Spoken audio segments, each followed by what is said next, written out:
This episode is brought to you by Reese's Peanut Butter Cups. In breaking news, leading scientists worldwide are conducting experiments to determine if Reese's Peanut Butter Cups are the perfect combination of peanut butter and chocolate. However, it appears the study was inconclusive, as the scientists couldn't help but eat all the Reese's. Because when you want something sweet, you can't do better than Reese's. Find Reese's now at a store near you.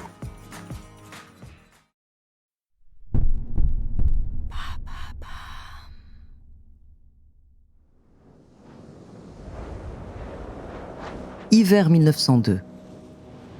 Un vent glacial souffle sur Thaon-les-Vosges, en Moselle.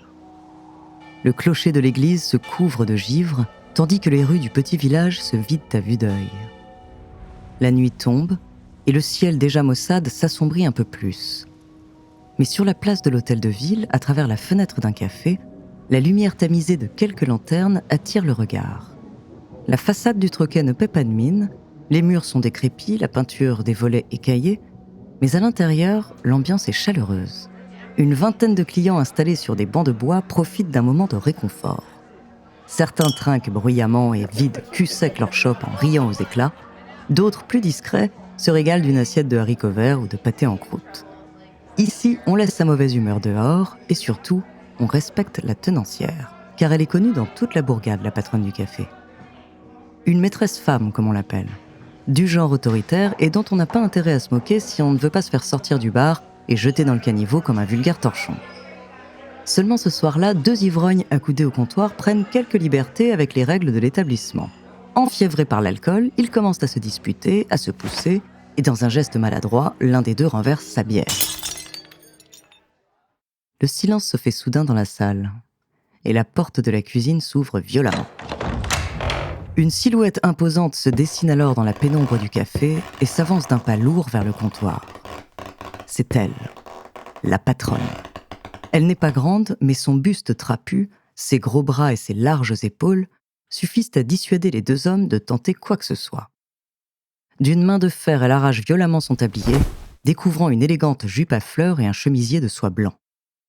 Ses grands yeux ouverts lancent des éclairs, et sous sa lèvre inférieure déformée par la colère, une épaisse barbe noire effrisée descend jusqu'en bas de son cou.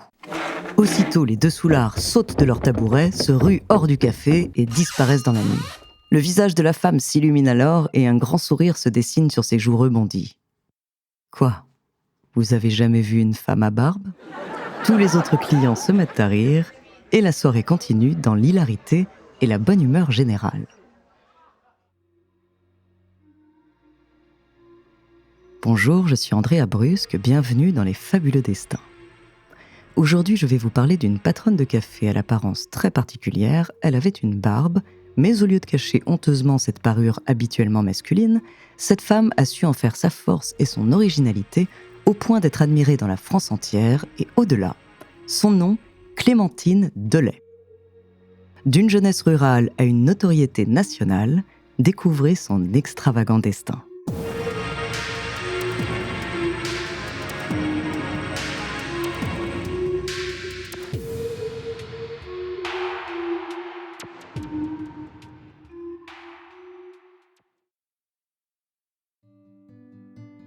Clémentine Clateau naît dans les Vosges en 1865.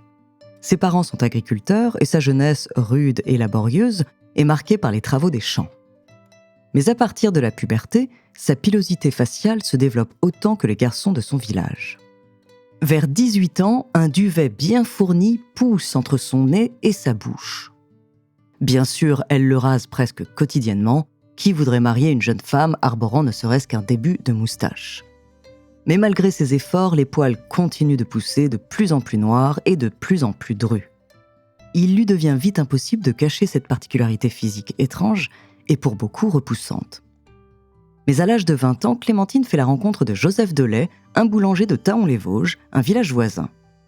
Contrairement aux autres jeunes hommes de son entourage, Joseph ne semble pas s'offusquer de l'apparence de Clémentine. Bien au contraire. Ses joues un peu rugueuses et la coloration brune que la repousse des poils donne à son menton lui plaisent. Elle est différente, tout simplement. Et puis son caractère bien trempé l'impressionne. Quelle femme et quelle allure. Ils ne tardent pas à tomber amoureux l'un de l'autre et se marient en 1885. Désormais, Clémentine porte son nom, Delay, et l'aide à la boulangerie. Elle sert les clients pendant que lui s'affaire au fourneau. Pendant quelque temps, le couple attire une clientèle nombreuse venue déguster le pain de Joseph et intriguée par le visage singulier de Clémentine. Mais l'affaire ne dure pas. En effet, Joseph est atteint de rhumatisme et le métier devient vite trop exigeant physiquement pour lui. Clémentine a alors la bonne idée d'ouvrir un café.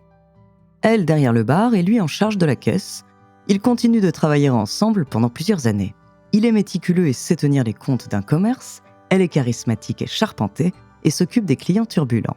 Il faut dire qu'elle pèse alors près de 100 kilos et que les gens commencent à entendre parler d'elle dans la région. Seulement, à l'aube du XXe siècle, elle est sur le point de prendre une décision qui va changer sa vie et la rendre célèbre bien au-delà du village de Thaon-les-Vosges. Avant de continuer cet épisode, nous voulions vous remercier pour votre écoute. Si vous voulez continuer de nous soutenir, abonnez-vous à la chaîne Bababam Plus sur Apple Podcast. Cela vous permettra une écoute sans interruption. Ou bien écoutez ce message de notre partenaire sans qui ce podcast ne pourrait exister.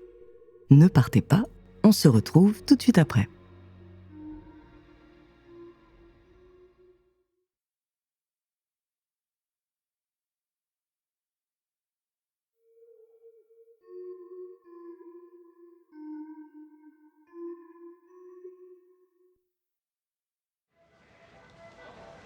Un jour de 1909, le couple se rend à la foire de Nancy. L'ambiance est carnavalesque. Des lumières de toutes les couleurs brillent dans la nuit. Tandis qu'ils se promènent tous deux parmi les manèges et les chapiteaux, Clémentine découvre alors une enseigne sur laquelle il est écrit « Femme à barbe ». Elle passe le rideau, tente une pièce au bonimenteur qui tient l'entrée et s'approche doucement. Face à elle, sur une estrade de fortune, une femme frêle est allongée dans une position lascive. Et sur son menton, 3 pauvres petits poils ridicules. Ça, une femme à barbe ? Laissez-moi rire. Je vais vous montrer, moi, ce que c'est qu'une femme à barbe. À partir de ce jour-là, comme un défi lancé à elle-même, Clémentine arrête complètement de se raser. Au début, elle craint les moqueries des habitués du bar, mais c'est l'inverse qui se produit. Le bouche à oreille attire vite une foule de nouveaux clients, tous fascinés par Clémentine et son apparence. En quelques mois, elle arbore une barbe de plus de 30 cm de long qu'elle sépare en 2 panaches hirsutes comme un capitaine pirate. Mais elle n'abandonne pas pour autant sa coquetterie, au contraire. Clémentine s'amuse de son androgynie et choisit ses tenues avec soin pour créer la confusion. Elle renomme son bistrot le Café de la Femme à Barbe. Et contre rémunération, pose pour des photographes désireux d'immortaliser son étrange physique. À la suite de ces séances, une 40aine de cartes postales sont éditées, montrant Clémentine en robe, dans des scènes de vie différentes, en calèche, dans un jardin, promenant son chien ou encore en costume masculin, un cigare ou une bière à la main. Au début du XXe siècle, il était formellement interdit aux femmes de se travestir en homme. Mais la notoriété croissante de Clémentine et son apparence singulière lui permettent d'obtenir une dérogation du Premier ministre en personne. Elle se constitue vite une large communauté d'admirateurs qui s'arrachent à prix d'or ses cartes postales dédicacées. Sa célébrité s'étend même dans toute la France lorsqu'elle s'enrôle dans la Croix-Rouge pendant la guerre 14-18. Elle devient alors la mascotte des soldats blessés et la presse l'affiche en gros titre « La femme à barbe au chevet des poilus ». On n'imagine pas situation plus cocasse et attachante à la fois. À la fin de la guerre, Clémentine veut reprendre son poste derrière le comptoir. Mais son mari Joseph est de plus en plus malade et doit rester au lit. Le couple décide donc de fermer le café et ouvre une mercerie dont Clémentine s'occupe seule. La vie est rude, mais après quelque temps, elle reçoit une proposition de la part de Phineas Taylor Barnum, célèbre directeur de cirque américain. 3 millions de francs pour rejoindre sa troupe. L'offre est alléchante, mais il n'en est pas question. Jamais elle ne sera un phénomène de foire grotesque, exhibé au public. Elle vaut bien plus que ça. Dans les années 20, elle accepte tout de même de rendre visite au prince de Galles qui la réclame à Londres et au Shah de Perse en visite en France. Mais à la mort de son mari en 1928, Clémentine retourne à ses premiers amours. Elle réouvre un café à Thaon-les-Vosges et pendant plus de 10 ans donne des concerts et des spectacles à la manière d'un cabaret. Dans des tenues excentriques, arborant toujours son épaisse barbe, elle danse, chante et se montre fièrement devant une foule médusée.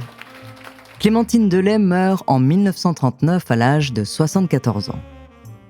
Toute sa vie est une ode à l'acceptation de soi. Refusant de se laisser gouverner par le regard des autres, elle a su remettre en question les frontières du genre et briser de nombreuses normes sociétales à une époque où les femmes n'avaient pas leur mot à dire sur quoi que ce soit. Depuis, un musée a été inauguré en son honneur à Thaon-les-Vosges. Sorti en 2023, le film Rosalie de Stéphanie Di Giusto, avec notamment Nadia Tereskevich, Juliette Armanet, Benoît Magimel ou encore Benjamin Biolay, s'inspire de son histoire.